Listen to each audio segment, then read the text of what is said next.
So what is crossing over, right?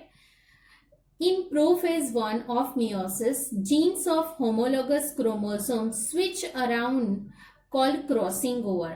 Prophase 1 जब meiosis होता है तो उसके प्रोफेज 1 में जो होमोलोगस क्रोमोसोम है वो स्विच होते हैं एक दूसरे में, तो उसे बोलते हैं crossing over.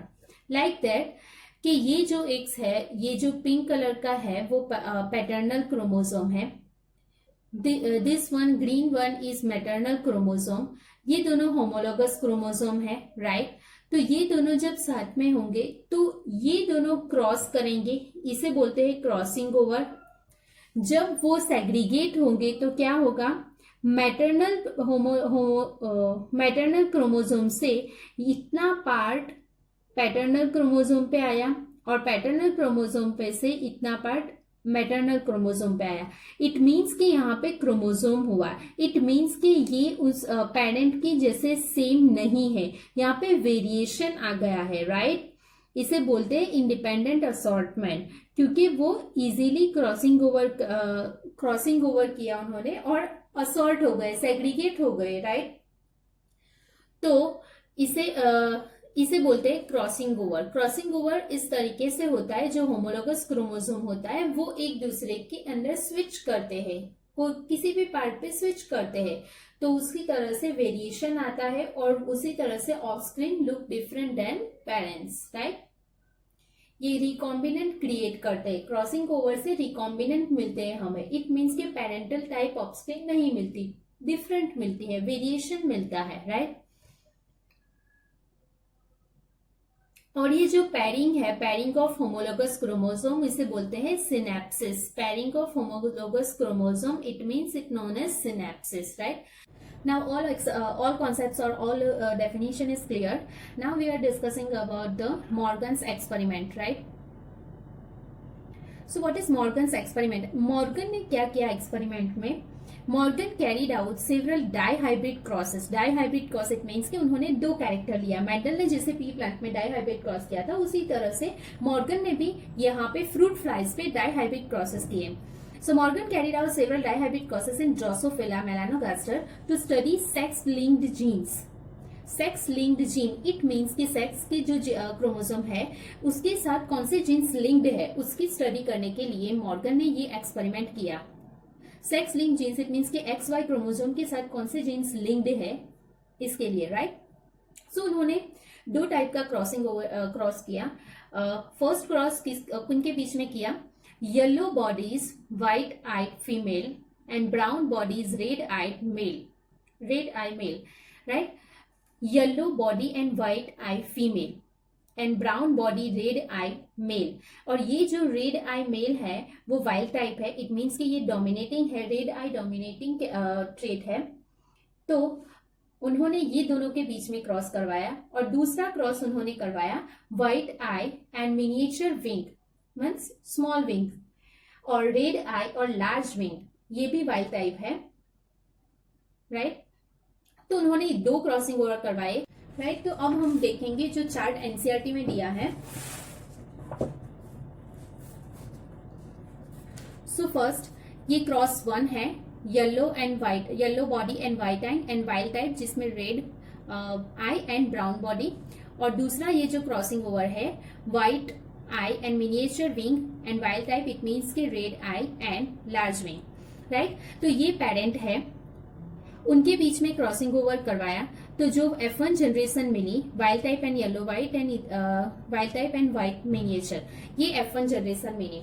Now in F2 generation जब हमने देखा था मेंडल ने जब डाईहाइब्रिड क्रॉस किया था उसमें हमने देखा था कि F2 जनरेशन में जो रेशियो आता है वो क्या था, 9 जेम 3 जेम 1। उसमें हमने देखा ना कि पेरेंटल टाइप जो प्लांट्स थे वो 10 थे फ्रॉम 16 एंड 6 जो थे वो रिकॉम्बिनेंट टाइप थे, राइट? इधर क्या है, जो पेरेंटल टाइप है, जो फर्स्ट क्रॉस है उसमें पेरेंटल टाइप है वो 98.7% है और जो रिकॉम्बिनेंट टाइप है वो 1.3% है, राइट? तो ऐसा क्यों हुआ कि पेरेंटल टाइप हमें ज्यादा मिले और रिकॉम्बिनेंट कम मिले? क्योंकि ये जो दोनों जीन्स है, येलो एंड व्हाइट का ये जो जीन्स है वो एक दूसरे से लिंक्ड है, सो उसका क्रॉसिंग ओवर नहीं हुआ है इजीली। इट मीन्स कि उन दोनों के बीच में डिस्टेंस बहुत कम है, लिंकेज स्ट्रॉन्ग है, सो इंडिपेंडेंट असॉर्टमेंट कम हुआ है, राइट, जस्ट 1.3%। तो यहाँ पे हमें ऑलमोस्ट कैसे मिले, वाइल्ड टाइप और yellow white type, it means के पेरेंट टाइप हमें मिलते हैं ज्यादा, 98.7% हमें पेरेंटल टाइप मिले और रिकॉम्बिनेंट टाइप 1.3% मिले। इट मीन्स कि ये जो दोनों जो जीन्स है वो लिंक्ड जीन्स है, उन दोनों के बीच में डिस्टेंस सबसे कम है, लिंकेज ज्यादा है और इंडिपेंडेंट असॉर्टमेंट कम हुआ है, राइट। नेक्स्ट जो हमने दूसरा जो क्रॉसिंग ओवर किया था पीएच मॉर्गन ने, उसमें क्या रिजल्ट देखने को मिला, पेरेंटल टाइप जो है वो 62.8% है और रिकॉम्बिनेंट टाइप जो है वो 37.2% है, ऑलमोस्ट 40% उन्हें रिकॉम्बिनेंट मिला और यहाँ पे मान के चलो 1.5% सिर्फ मिला, राइट। तो यहाँ पे ऑलमोस्ट 40% जितना रिकॉम्बिनेंट मिला। इट मीन्स कि ये जो यहाँ पे हमने जो दो जीन्स लिए थे, जो दो कैरेक्टर के लिए जो जीन्स हमने लिए थे, वो दोनों जीन्स एक दूसरे से फार अवे है। इट मीन्स कि एक दूसरे के बीच में फिजिकल डिस्टेंस बहुत ज्यादा है, इसकी वजह से उनका इजीली इंडिपेंडेंट असॉर्टमेंट हुआ है और रिकॉम्बिनेंट हमें 40% जितना मिला है, अप्रोक्सीमेटली 40% जितना हमें रिकॉम्बिनेंट मिला है, राइट। तो इसी तरीके से टीएच मॉर्गन ने ये एक्सपेरिमेंट किया और इसके हिसाब से ही उन्होंने कंक्लूड किया कि जीन जो है वो लिंक्ड होते हैं और जो जीन लिंक्ड होते हैं वो इजीली इंडिपेंडेंट असॉर्टमेंट के लॉ को फॉलो नहीं करते, right.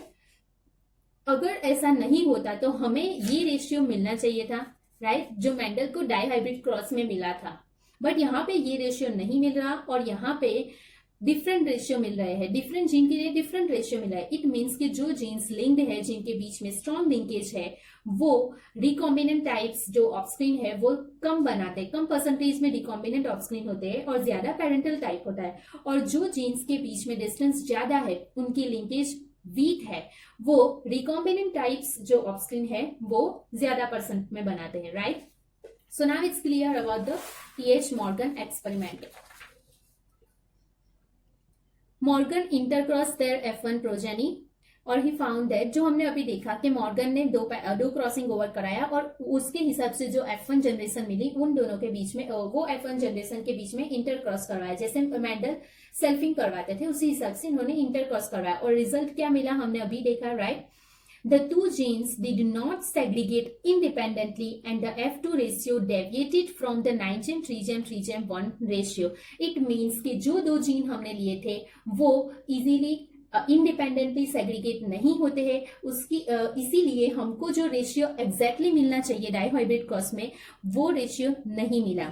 Jeans were located on X chromosome, क्योंकि मॉर्गन ने किसके ऊपर स्टडी की थी, सेक्स लिंक्ड क्रोमोसोम के ऊपर स्टडी की थी। इट मीन्स कि वो उन्होंने एक्स और वाई क्रोमोसोम जो सेक्स क्रोमोसोम होते हैं उनके साथ कौन से जीन्स लिंक है उनके ऊपर स्टडी की थी। Two genes were located on X chromosome उन्होंने कंक्लूड किया उनके एक्सपेरिमेंट से। When two genes were situated on same chromosome, proportion of parental gene combinations was much higher than the non-parental type. It means कि जब दो same chromosome पे ही gene present होते हैं, जब कोई भी दो जीन्स सेम क्रोमोसोम पे प्रेजेंट होते हैं, तो जब उनकी जो ऑफस्क्रीन हमें मिलती है वो ज्यादा से ज्यादा कैसे मिलते हैं, पेरेंटल टाइप मिलते हैं, राइट। नॉन पेरेंटल टाइप और रिकॉम्बिनेंट टाइप हमें बहुत ही कम मिलते हैं ड्यू टू लिंकेज। क्यों? क्योंकि वो एक दूसरे से बहुत नजदीक होते हैं, फिजिकल डिस्टेंस कम होता है, लिंकेज स्ट्रांग होती है, इसकी वजह से हमें वो पेरेंटल टाइप ही मिलते हैं। Genes white and yellow were very tightly linked and show only 1.3% recombinant. हमने देखा कि जो white and yellow जीन है वो एक दूसरे से बहुत नजदीक है, डिस्टेंस बहुत कम है, तो उसकी वजह से they are tightly linked and they only show 1.3% recombinant, right? Recombination उन्होंने 1.3% ही बताया। और जो white and miniature wing वाला जीन है वो 37.2% रिकॉम्बिनेशन बताता है। क्यों? क्योंकि वो जो दोनों जीन्स है वो लूजली लिंक्ड है या उनके बीच में वीक लिंकेज है, डिस्टेंस बहुत ज्यादा है, इसकी वजह से उनका वेरिएशन ज्यादा आता है और उनका रिकॉम्बिनेशन ज्यादा है, उनके जो ऑफस्क्रीन है वो रिकॉम्बिनेंट ज्यादा मिले, राइट। सो कंक्लूजन क्या आता है मॉर्गन के एक्सपेरिमेंट से कि tightly linked genes shows low recombination, right. It means के लो इंडिपेंडेंट असॉर्टमेंट कम होता है,